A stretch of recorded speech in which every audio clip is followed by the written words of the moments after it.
E aí, João Paulo, que dúvidas você ficou tendo aí da nossa última live, do nosso último podcast? Quais foram as dúvidas que você teve aí que surgiram?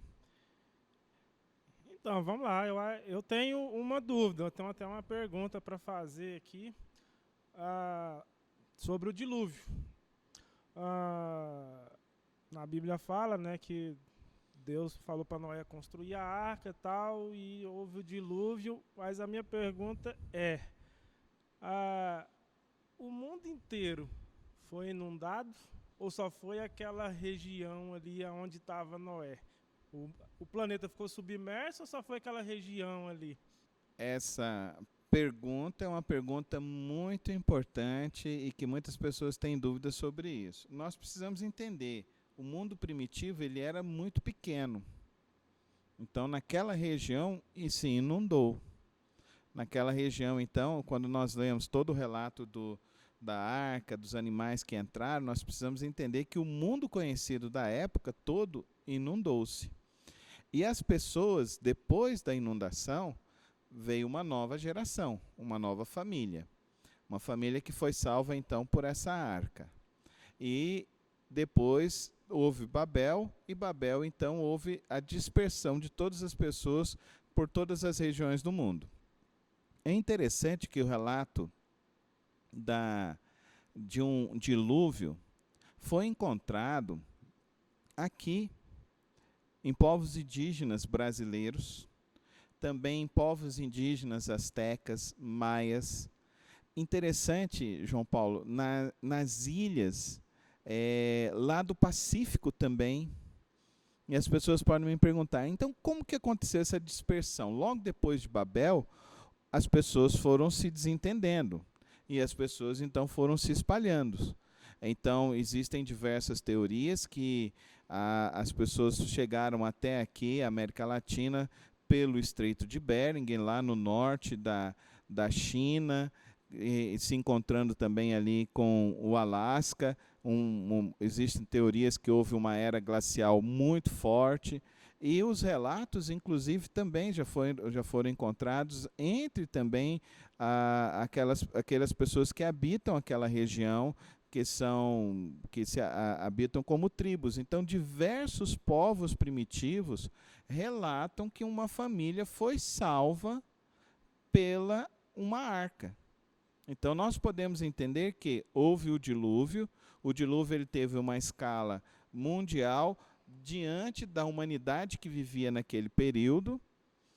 Houve essa morte em massa, infelizmente, porque as pessoas estavam completamente desviadas do caminho, e assim então elas puderam, através desses estudos arqueológicos, e esses relatos arqueológicos são impressionantes, onde a gente acha em diversos lugares essas informações que relatam para nós que uma família foi salva por um barco em um período. Bem interessante, né? Muito interessante, interessantíssimo. Isso aí acho que é uma dúvida de muitas pessoas, né? Inclusive foi a minha também. E a gente também vai falar um pouquinho de Babel, né? Então, quer dizer que até ali o período antes da construção da arca falava-se uma língua só, é isso? Sim, falava-se há várias coisas, aquela geração pré-diluviana era diferente. Eles falavam um único idioma, né? Algumas pessoas viviam muito mais, né? No caso de Adão, chegou a viver 900 anos, quase um milênio. Então imagina, uma pessoa que vive um milênio, né? Então é muito tempo, muita história, né? Muita vida, né?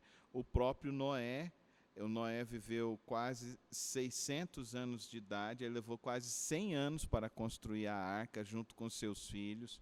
Os seus filhos, logo após, então, houve uma mudança.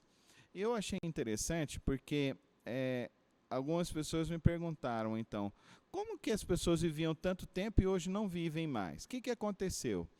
E há estudos interessantes de pessoas, de endócrinos, de fisiologistas também, de médicos, estudiosos, que falam que houve um período em que as pessoas até elas tinham um outro biotipo e uma outra forma de se desenvolver. E dentro dessa possibilidade, essa outra forma de se desenvolver, as pessoas então, elas estavam fazendo o quê? Elas se alimentavam de uma maneira diferente, por isso viviam mais, não tinham o estresse, as preocupações, por isso viviam mais.